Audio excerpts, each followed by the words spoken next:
जहिले खानुपर्ने मासु हो नि हप्तामा पनि के भनेको त कहाँ दिने खानु चुङ्गादारी लामो भयो खाना खाने मासु नखाने भात खानुपर्ने छ अब ल हामी गाइस भात खानेवाला छौँ आया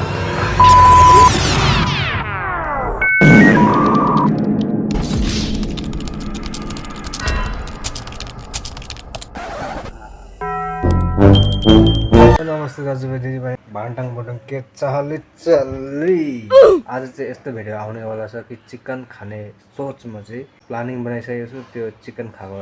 दृश्यहरू चाहिँ यो भिडियोमा देख्नेवाला छ सायद त्यो जो जसले सब्सक्राइब गर्नुभएको छ त्यसलाई थ्याङ्क यू सो मच अनि सब्सक्राइब गरिदेऊ यताउता पनि भन्नु मलाई त्यस्तो आउँदैन जसले सब्सक्राइब गर्नु मन लाग्छ भिडियो ठिकै लाग्छ हेर्नु लाइक छ भने सब्सक्राइब गर्दा पनि केही जाँदैन किनकि के हो भने एउटा मेमोरी होस् एउटा भिडियो बनाउनु चाहिँ एउटा मेरो मेमोरी होस् एउटा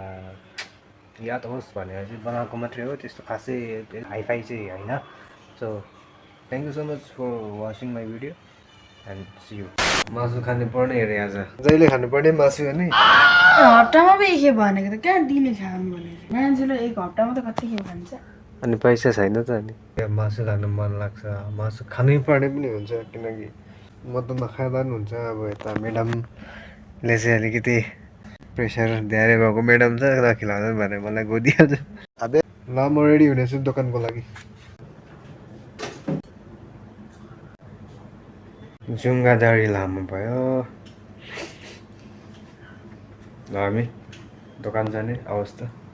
र गाइस मैले चाहिँ ड्रेसअप फ्रेसअप भएर चाहिँ दोकानको तयारीमा रेडी छु अब दोकान जानु लागेको बाटोमा भिडियो सुट गर्नु पाइँदैन भिड छ बाटो एकैचोटि दोकानमा पुगेको दृश्य अनि रुममा आएको दृश्य देखाउने गर्छु लेट्स गो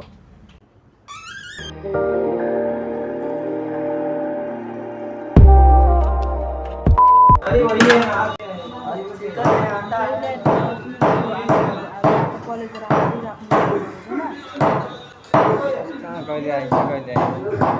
राख्दाखेरि यिनीहरू राख्दैन नि मान्छे आएर के आउँछ कि आउँदैन भन्छ हामी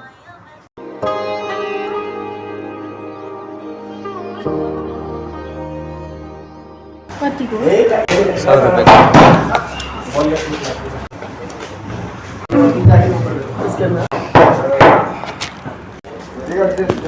फाइनल्ली हाम्रो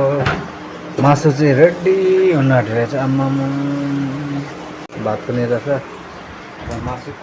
मासु भ्लग भनिदिउँ आज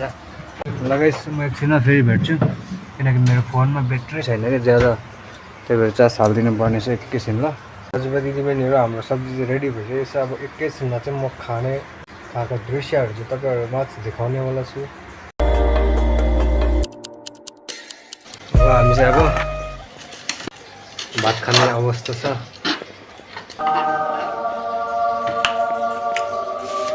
एकदमै टेस्टी भात खानुपर्ने छ अब ल हामी गाइस भात खानेवाला छौँ आया ल सुरु गरौँ होइन ल हामी चाहिँ यता खानु थाल्यो भातमा एकदमै टेस्टी गाइस बहुत टेस्टी बनाउँदा मैले सिकाइदिएको यस्तो यस्तो गरेर बनाउनु पर्छ भनेर बनाउँदै उसले बनाएको अबे साले मैले चाहिँ सिकाएको यस्तो यस्तो मरमसला हाल्नुपर्छ अनि चाहिँ टेस्टी हुन्छ भन्ने सिकाएको उसले चाहिँ बनाएको हो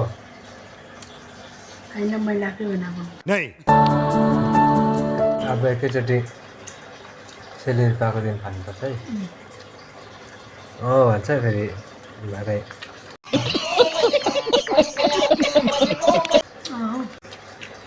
पाएको दिन त मुला पनि ल्याउनु मुला पनि हाल्नु त्यतिखेर त अलिक मासु पनि ल्याउनुपर्छ कि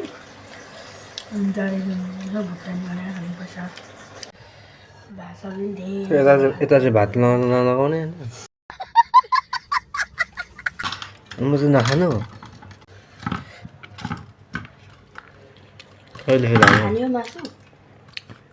मासु नखाने भोलिको लागि राख्नु पर्यो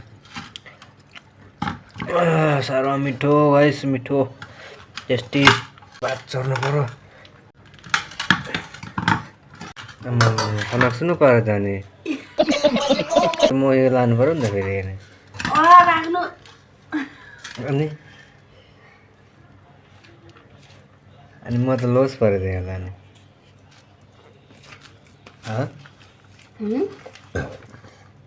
पुरा अगाडि छ है लु तेरिका माफ करना मैं जो उसपछि यो पनि खाइसक्छ है अब यो त म भोलि खान्छु नि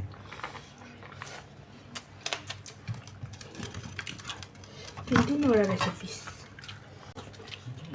बटुकोमा हाल्नु त्यस्तैमा राख्ने फिस्की भन्ने पऱ्यो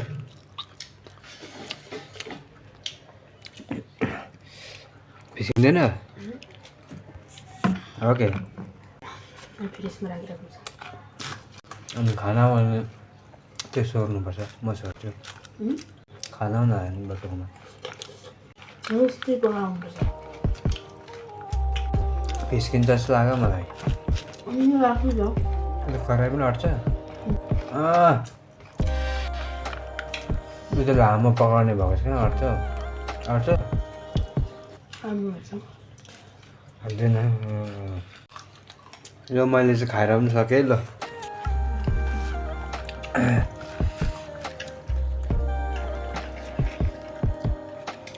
होइन पानीको बाटोमा यसरी नै मासु पकाएको कति रुच्छ त्यतिखेर मैले त दामी पकाएको नि त ज्यादा झोल भएर 1-2 घन्टै पकाएँ होला अनि प्याज पनि छैन टमाटर लसुन पनि उयो पनि छैन तेल पनि छैन मासु चाहिँ यति कराई भयो कसरी आलु हराएर कसले चौरो हाल्यो त्यतिखेर आलु टमाटर छैन प्याज चाहिँ काटेर राखिरहेको 3-4 दिनको अगाडिको आदि कुहिनु आँटेको त्यो लगाइदिएँ अलिकति यहाँदेखि लगेँ तेल यहीँदेखि लगाएँ अहिले त हालेन ल है म चाहिँ विनर भयो आफू धुने हो आज चाहिँ ल कसले दिन्छ यो अहिले म पकाउने म धुने भन्ने त हुँदैन म चाहिँ आलु यहाँ धुन्छु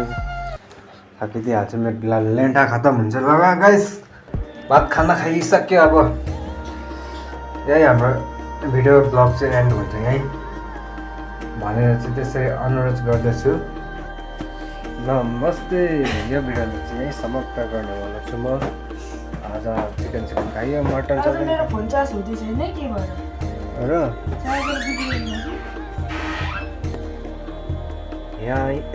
यहीँ मेरो भिडियोलाई चाहिँ एन्ड गर्नेवाला छु